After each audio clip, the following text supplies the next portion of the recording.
பயப்படாதே, மாறிலி போதே, திகையாதே, கலங்காதே, திகையாதே, கலங்காதே.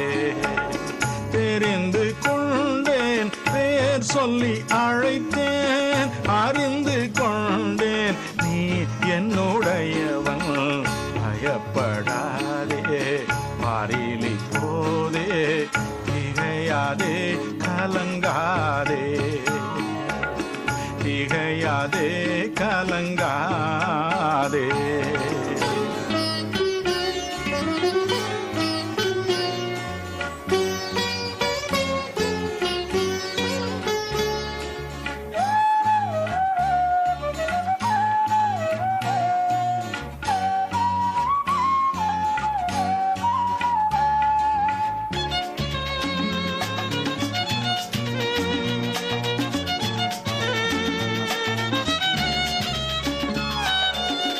தண்ணீரை நீ கடக்கும் போது உன்னோடு கூட நான் இருப்பேன்.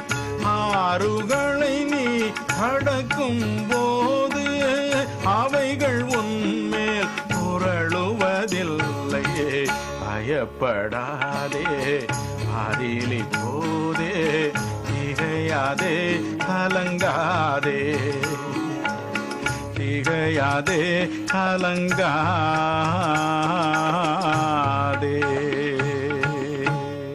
இப்பொழுதும் நம் அன்பு சகோதரி ஸ்டெல்லா தினகரன் அவர்கள் வழங்கிய இறை செய்தியின் ஒரு பகுதியை உங்கள் ஆசீர்வாதத்திற்காக வழங்குகிறோம். இன்றைக்கு ஆண்டவரை ஸ்தோத்திரிக்க வந்திருக்கிற நமக்கு ஆண்டவர் மகிமையை கொடுக்க போகிறார்.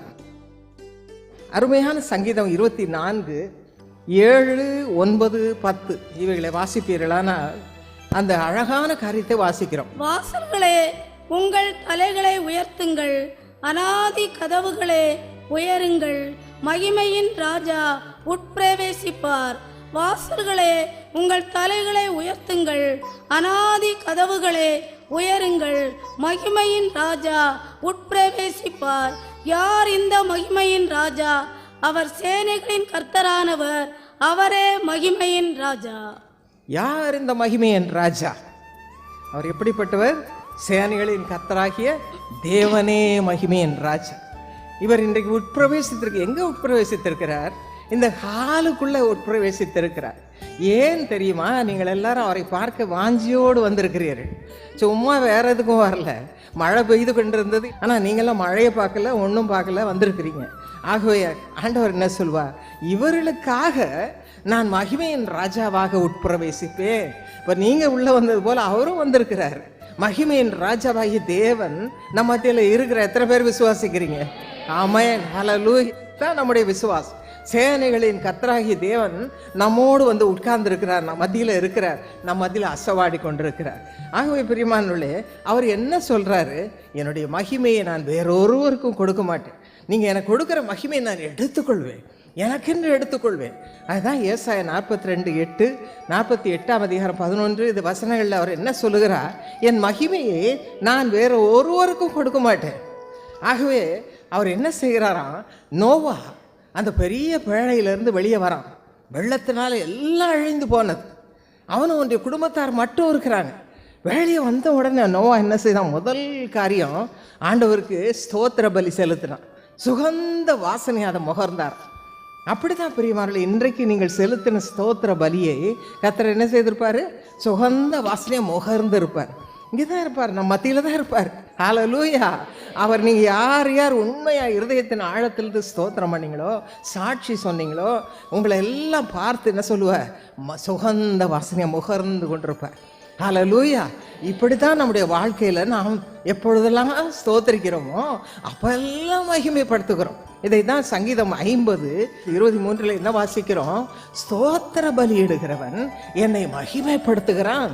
எப்பெல்லாம் எங்கெல்லாம் ஸ்தோத்திரம் பண்ணுறீங்களோ, ஒருவேளை பஸ்ஸில் போயிட்டு இருக்கலாம், 2 மணி நேரம் பிரயாணம், பேசுங்க, அவரோட பேசுங்க, ஸ்தோத்திரம் பண்ணுங்க. ஆண்டவர் சொல்லுகிறார், சுகந்த வாசனையா உன் ஸ்தோத்திர பலி அங்கே இருக்கு. ஒருவேளை நான் நினைக்கிறேன், வீட்டில் கஷ்டத்தோட சமையல் செய்து பிள்ளைகளை கவனித்து மிகுந்த போராட்டம் மத்தியில் வர்றீங்க. வேலைக்கு போகிறீங்க, ஐயோ நேரமே இல்லையே ஜெபம் பண்ண.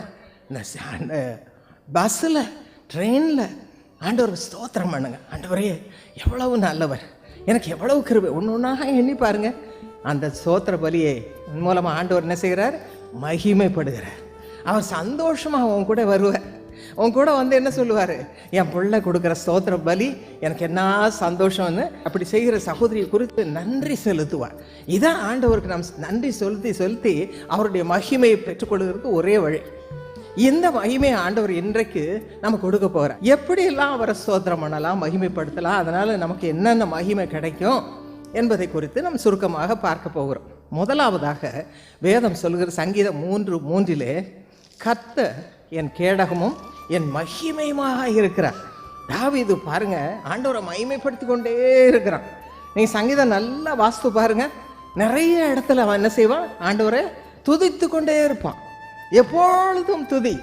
அருமையான சகோதரிகளே, ஒரு சீக்ரெட், ஒரு ரகசியம், ஆண்டவரோடு உறவாடுகிறதற்கான ஒரு ரகசியம், அவருடைய மகிமையினால் நிரம்புவதற்கான ஒரு ரகசியம் என்னன்னா, அவருக்கு நன்றி செலுத்துங்க. உள்ளத்தின் ஆழத்திலிருந்து நன்றி செலுத்துங்க. ஸ்தோத்திரம் பண்ணிகிட்டே இருங்க. சமையல் பண்ணுறீங்களா? நான் கற்றுக்கொண்டு அடிக்கடி சொல்லியிருக்கிறேன் உங்களுக்கு. சமையல் பண்ணிக்கிட்டே இருந்தால் நேரமே இருக்காது. விருந்தாளிங்க வந்தாங்க, என்ன பண்ணுறதுன்னு தெரியல. சமையல் பண்ணும்போது தாளிச்சிட்டு இருக்கும்போது சமையல் பண்ணும்போது என் மனசு எங்கே இருக்குது? இயேசுவோடு இணைந்து கொள்கிறது. ஹல்லேலூயா. அங்கே இயேசு அங்கே வருகிறார். நான் ஸ்தோத்திரிக்க அங்கே வர்றாரு.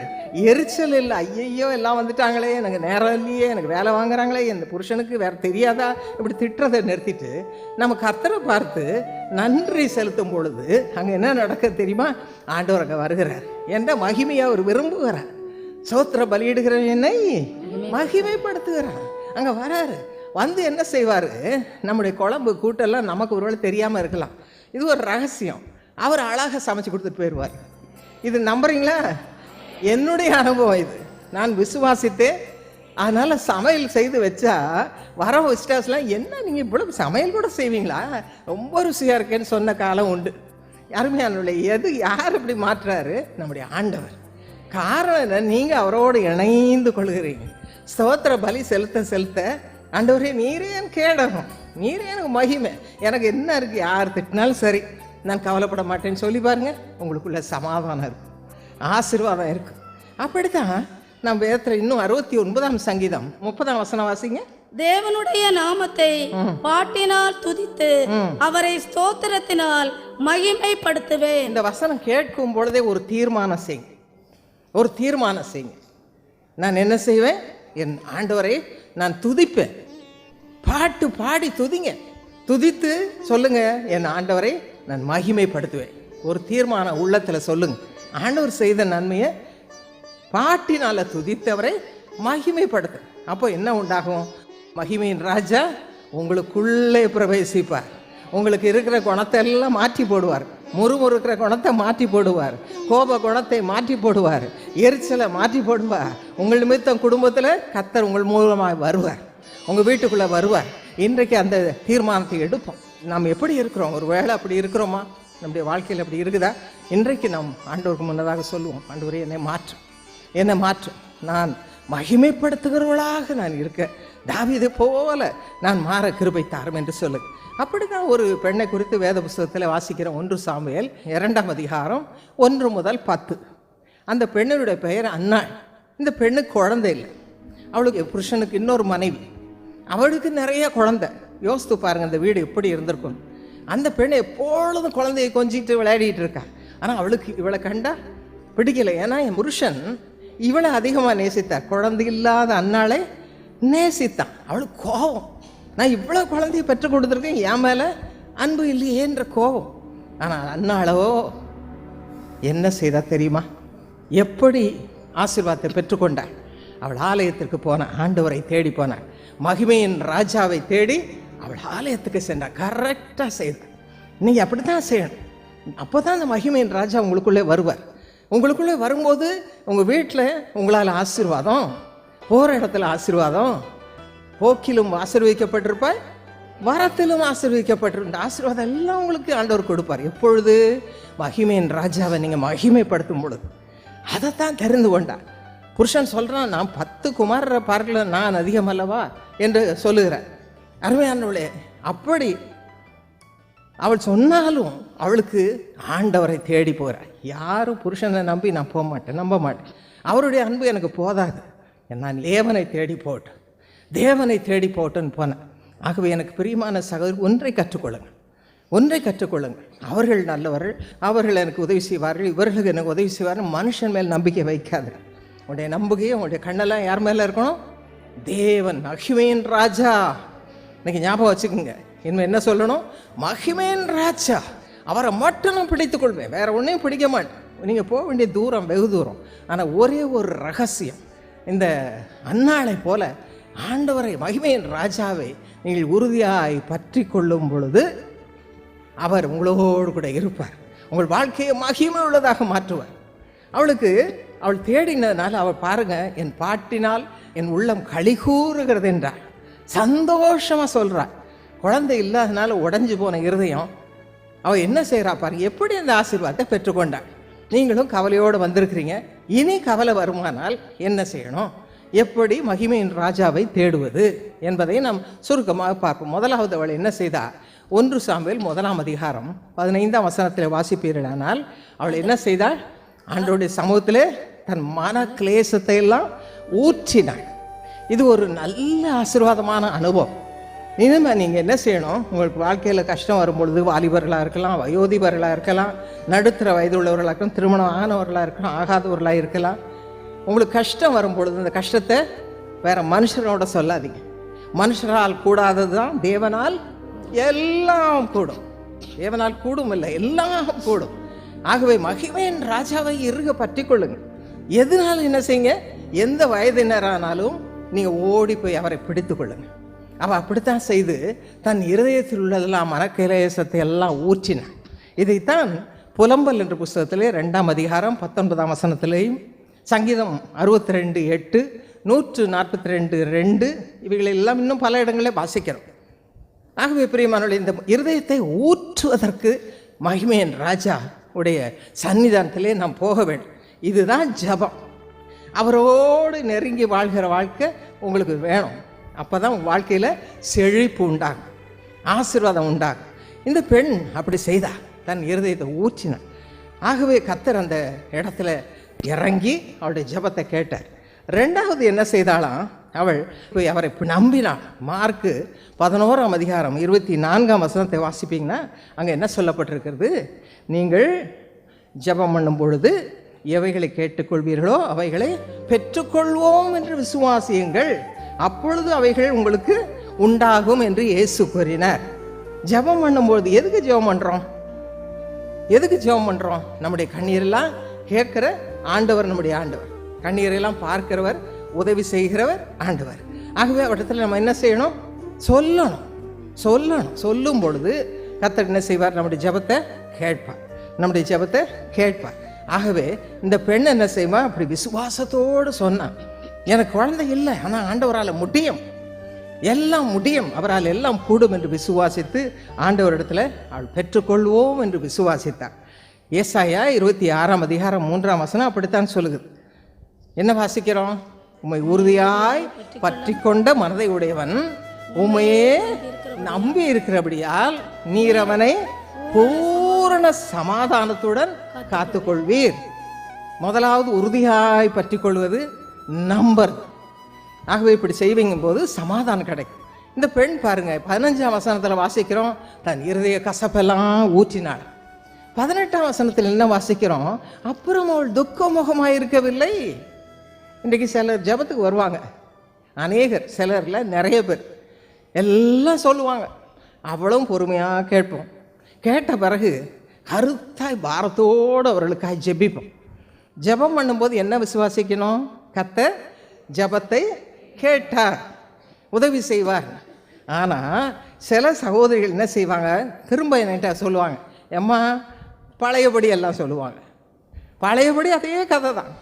அது விசுவாசம் இல்லை, அது நம்பிக்கை இல்லை. நீங்கள் நம்பணும், கர்த்தர் தேவனுடைய ஊழியக்காரின் ஜபத்தை கேட்டிருக்கிறார், என்னை விடுதலை ஆக்குவார். உங்கள் வாயில் என்ன மட்டும் இருக்கணும்? ஸ்தோத்திரம் மட்டும்தான் இருக்கணும். ஸ்தோத்திரம் மட்டும் இருக்கணும். என் ஆண்டவர் என்னை விடுதலையாக்கி விட்டார், என்னுடைய பிரச்சனையை மாற்றி விட்டார். போகிற வழியெல்லாம் ஸ்தோத்திரம் பண்ணிக்கொண்டே போங்க, அற்புதங்களை காண்பீர். அப்படித்தான் அந்த பெண் ஆண்டவரை ஸ்தோத்திரித்தார். இது போல தான் ஒரு சிஸ்டர் நம்மகிட்ட வந்திருக்கிறாங்க. அவங்க பேர் செல்வி செட்டிபாப், மணலியிலேருந்து வந்திருக்கிறாங்க. அவங்க குடும்பத்தில் எப்படி செழிப்பு வந்தது, எப்படி ஆசீர்வாதம் வந்ததுன்னு சொல்ல போகிறாங்க. கேட்போமா? உங்கள் பேர் என்ன சொல்லுங்கம்மா? செல்வி என் பேர். நான் மணலிலேருந்து வரேன். நாங்கள் வந்து ரொம்ப ரொம்ப பிசாசின் போராட்டத்துலேயும் பிள்ளைக்கு தான் பிசாசி பிடிச்சிருந்தது. பிள்ளையும் ரொம்ப ஊதாரித்தனமாகவும் இருந்தான். வீட்டுக்காரர் எங்கெங்கேயோ கடனை ரொம்ப பட்டுட்டு என்னை விட்டுட்டு ஓடியே போயிட்டார். ஓடி போய்ட்டு 5 மாதம் அவர் ஓடி போய் 5 மாதமாக ரொம்ப கஷ்டத்தில் இருந்தேன். கஷ்டத்தில் இருந்த பிற்பாடு பக்கத்தில் இருக்கிற ஒரு சகோதரி வந்து, அக்கா நீ இவ்வளவு கஷ்டப்படுறியக்கா, நீ பெருசாக வாக்கா, நான் ஜீசஸ் கால் போவேங்க்கா, நீங்கள் ஒரு வாரம் வர்றீங்களாக்கான்னு கேட்டாங்க. அது வரைக்கும் உங்களுக்கு ஜீசஸ் கால்ஸ் பற்றி தெரியாதா? தெரியும். தெரிஞ்சாலும் என்ன மனசு இல்லை, ஜெபம் பண்ண மனசு. ஜெபம் பண்ண இது இல்லை. எத்தனை பேர் அப்படி இருக்கிறீங்க? அவ்வளவா ஒரு விருப்பம் இல்லாமல் இருந்ததுனால அவங்க சொன்னாங்க, வாக்கா நீ இங்கே வீட்டுக்குள்ளேயே அடைஞ்சிருக்காத, ஜீசஸ் கால் வா. ஒரே வாரத்தில் ஒரு வாரம் தான் அங்கே போன பிற்பாடு அப்புறம் அவங்க விட்டுட்டாங்க. எனக்கு ஆனால் விட மனசு வரல. ஜீசஸ் கால் போனோன்ட்டு வாரம் தொடர்ந்து போயிடுவேன். போய் என்ன பண்ணீங்க? நான் போயிட்டு இருக்க சொல்ல திடீர்னு எனக்கு என்னமோ உணர்த்துச்சு, நம்ம வந்து உபவாசம் இருக்கலாம் அப்படின்னு சொல்லிட்டு உபவாசம் இருக்க ஆரம்பிச்சேன். நேரடியாக உபவாசத்துக்கு போயிட்டாங்க. உபவாசம் ஏதோ வந்திருக்காங்க ஏசாமிட்ட, நேரடி அங்க போயிட்டாங்க.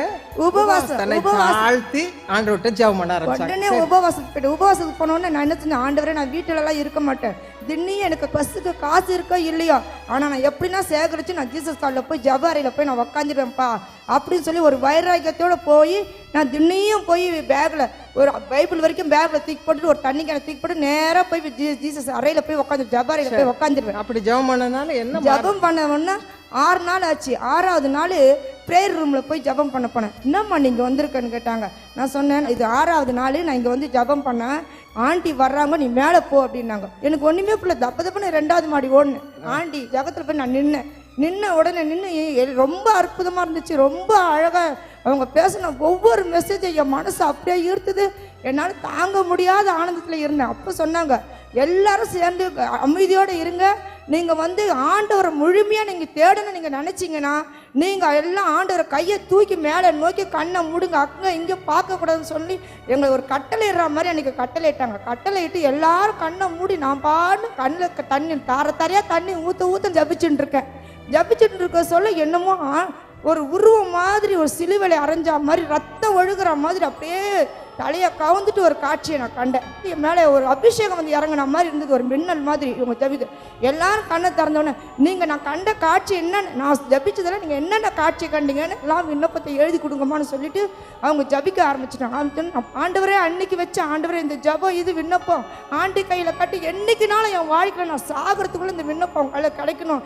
அதே மாதிரி என் கணவர் போனவர் திருந்தி வரணும், என் புள்ள வந்து மனம் திருந்தணும், என் பிள்ளையுடைய பிசாசி கட்டலாம் முறியணும்னு சொல்லி அன்னைக்கு பிறக்கணும்.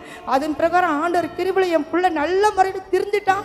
இன்னைக்கு பைபிள் வாசிக்கிறான், இன்னைக்கு பாட்டு பாடுறான், இன்னைக்கு எல்லாமும் செய்கிறான். எங்கள் வீட்டுக்காரர் இப்போ உடனே ஜபம் விண்ணப்பம் எழுதி கொடுத்தா மறாவது வாரமே எங்கள் வீட்டுக்காரர் வந்து சேர்ந்துட்டார். வீட்டுக்காரர் வந்து சேர்த்துட்டு இன்னைக்கு நாங்கள் அற்புதமாக வீட்டில் நாங்கள் சந்தோஷமா இருக்கேன். இன்னைக்கு எல்லாமே ஆண்டுடைய ஜபத்தின் மூலியமா நடந்தது. அந்த அற்புதம். இப்போ உங்க குடும்பம் எப்படிமா இருக்கு? நாங்க சந்தோஷமா இருக்கோம். மகிமையினால் நிறைஞ்ச குடும்பமா இருக்கு. பாருங்க, இது மாதிரி உங்க ஒவ்வொரு வீடு மாறணும். ஆகவே மகிமையின் ராஜா அன்னாளுடைய வாழ்க்கையில புகுந்து அவளுக்கு ஒரு குழந்தை இல்லை, அவள் ஒரு குழந்தைய அர்ப்பணம் செய்த ஆண்டவருக்கு. அப்போ நிறைய குழந்தைகளை கொடுத்து அவளை திருப்திப்படுத்தினார். நிரம்பி வழிய ஆசீர்வாதத்தை கொடுத்தார். உங்களுக்கு இன்னைக்கு எல்லாவற்றையும் நிரம்பி வழியும்படியாக கொடுப்பார். உங்களை ஆசீர்வதித்து அனுப்ப போகிறார். ஆகவே சந்தோஷமா போங்க. கர்த்தருடைய ஆசீர்வாதம் மேலே மகிமையாக இறங்க போகிறார். நம்ம எல்லாருடைய கண்களும் மூடி இருப்பதாக ஆண்டவரை நோக்கி பார்ப்போம். கர்த்தர் இப்பொழுது உங்கள் மேல் இறங்குகிற கர்த்தர், மன்னிக்கிறதுக்கு தயவு பெருத்த கர்த்தர் இப்பொழுது மத்தியில் வந்திருக்கிறார். அப்படி யார் யார் நினைக்கிறீர்களோ அவர்கள் எல்லாருடைய உள்ளத்தை அவர் அறிந்திருக்கிறார். இன்னும் குறைவுகள், இன்னும் பாவ வாழ்க்கை, இன்னும் பிசாசுக்கு அடிமையான வாழ்க்கை, இன்னும் பொல்லாத இருளில் வாழ்கிற வாழ்க்கை, இந்த வாழ்க்கையிலிருந்து உங்களை மீட்டெடுக்க வந்திருக்கிறார். இன்றைக்கு எத்தனை பேர் எல்லாருடைய கண்களும் மூடி இருக்கட்டும், எல்லாருடைய கண்களும் மூடி இருக்கட்டும். யார் யார் அப்படி நினைக்கிறீர்கள்? ஐயோ, நான் இன்னும் பாவியாக இருக்கிறேனே, என்னுடைய உறவு சரியில்லையே, என் புருஷனுக்கு தெரியாமல் நான் உறவு கொண்டிருக்கிறேனே, எனக்கு திருட்டுத்தனமாய் காசுகளை சேர்க்கிறேனே, வட்டிக்கு போட்டு காசுகளை சேர்க்கிறேனே, புருஷனுக்கு தெரியாமல் பல காரியங்களை செய்கிறேனே, என் பிள்ளைகளை சரியான வாழ்த்தல் நடக்காமல் என் இஷ்டம் போல நான் நடந்து அவர்களுக்கு முன்மாதிரியாக இல்லாமல் இருக்கிறேனே. யார் யார் சொல்கிறீங்க இன்னும் நான் பாவத்துக்குள்ளே இருக்கிறேன், இன்னும் இயேசுவை அறியாமல் இருக்கிறேன், இன்னும் என் வீட்டில் இருள், என்னுடைய வாழ்க்கையில் இருள், என் உள்ளத்தில் இருள், அப்பப்போ நான் அழுது கொண்டே இருக்கிறேன். ஏனென்றால் இயேசுவை மேல் நம்பிக்கை இல்லை, சும்மா அவங்க கூப்பிட்டாங்கன்னு தான் வந்தேன், எனக்கு இன்னும் அவரை பற்றி தெரியாது, இயேசுவை பற்றி தெரியாது, அவரை பற்றி அறிந்து கொள்ளவில்லை. ஆனால் இன்று அந்நாள் அவரை பற்றி கொண்டது போல நான் இன்று முதல்ல அவரை பற்றி கொள்ளுகிறேன் என்று சொல்லுகிறவர்கள் உங்களுடைய கரங்களை உயர்த்துவீர்களா? கர்த்தர் இப்பொழுது உங்களுக்கு ஒரு புது ஜீவனை கொடுக்க போகிறார், புதிய வழியை காண்பிக்க போகிறார், அவருடைய மகிமை உங்களுக்குள்ளே இறங்க போகிறது. யாரெல்லாம் அப்படி இருக்கிறீங்களோ அவர்களுக்காக நான் ஜெபிக்க போகிறேன். ஆண்டவர் பார்த்து கொண்டிருக்கிறார். அப்படி கரங்கள் உயர்த்தப்பட்ட மக்களை ஆண்டவர் பார்த்து கொண்டிருக்கிறார். உங்களுடைய வாழ்க்கையை புதிதாக ஆக்க போகிறார், இருளை மாற்ற போகிறார், கர்த்தருடைய ஒளி உங்களுக்குள்ளே இறங்க போகிறது. ஆண்டவர் சொல்லுகிறார், என்னுடைய மகிமை உனக்குள்ளே இறங்கும். ஆண்டவரே உனக்கு ஸ்தோத்திரம் என்று சொல்லுங்க. ஆண்டவரே, இந்த பிள்ளைகள் அத்தனை பேர் மேல் உடைய கரம் இறங்கட்டோம்ப்பா. ஆண்டவர், உலகம் வேண்டாம், மாம்சம் வேண்டாம், அசுத்தம் வேண்டாம், வேண்டாத உறவுகள் வேண்டாம், காசு ஆசை, பண ஆசை வேண்டாம், பொருள் ஆசை வேணாம், நெக்லஸ் வேணும், அது வேணும், இது வேணுன்ற எண்ணங்கள் வேண்டாம். கர்த்தரே எனக்கு வேண்டும், கர்த்தரே எனக்கு வேண்டும் என்று உம்மை பிடித்து கொள்ளட்டும். அந்த ஆசையினால் நிரப்பும், உம்மை பற்றி ஆசையினால் நிரப்போ. இந்த மக்களை தொடும், உடைய வல்லமை இறங்குவதாக. அவர்களுக்காக அடிக்கப்பட்ட ஆட்டுக்குட்டியானவரே, உடைய ரத்தத்தாலே கழுவோம், சுத்திகரியும். மகிமையின் ராஜா அவர்களுக்குள்ளே பிரவேசிப்பீராக, அவர்களுக்குள்ளே பிரவேசிப்பீராக. உடைய வாழ்க்கையை தலைகளாய் மாற்றும் தொட்டும் ஆண்டவரே, உடைய வல்லமை அவர்கள் மீது இறங்குவதாக. இந்த நிகழ்ச்சியை பார்த்து கொண்டிருக்கிற, வீட்டிலிருந்து பார்த்து கொண்டிருக்கிறவங்களும் சொல்லலாம், ஐயோ நான் கூட இருள் தான் இருக்கேன், இன்னும் வேண்டாத காரியம் என்னிடத்தில் இருக்கிறதே, எங்கள் வீட்டில் சமாதானமே இல்லையே, சண்டை போட்டுக்கொண்டே இருக்கிறவேன்னு சொல்லலாம். ஆண்டவர், இன்றைக்கு அவர்கள் மீது உடைய வல்லமை இறங்கட்டும், உடைய மகிமை இறங்கட்டும். ஒருவராவது கெட்டு போது உங்களுக்கு பிரியம் இல்லையே ஆண்டவரே. எல்லாரும் சத்தியத்தை அறிகிற அறிவினால் நிரம்பட்டு இப்பொழுது நிரப்போ உடைய மகிமையினால் நிரப்போம். அவருடைய வாழ்க்கையை தலைகளாக மாற்றும். அங்கே வெளிச்சம் வரட்டும், இருள் எல்லாம் மறையட்டும். ஆண்டவரே, உடைய பிள்ளைகளாக மாற்றும். இந்த மகிமை நிறைந்த வாழ்வை கொடுக்கறக்காய் ஸ்தோத்திரம். எல்லாரும் சொல்லுவோமா? ஆண்டவரே உமக்கு ஸ்தோத்திரம். ஹல்லேலூயா. எங்கள் சரீரங்களை பொறுப்பெடுத்துக் கொள்ளும், எங்கள் குடும்பங்களை பொறுப்பெடுத்துக் கொள்ளும். எங்களுக்கு நீரே மகிமையின் ராஜா. எங்களுக்குள்ளே என்னை தங்கி இருக்கிறக்காய் ஸ்தோத்திரம்ப்பா. ரட்சகர் இயேசுக்கே சகல துதியும், சகல கனமும், சகல மகிமையும் உண்டாவதாக. இயேசுவின் நாமத்தில் ஜெபிக்கிறோம் நல்ல பிதாவே, ஆமென்.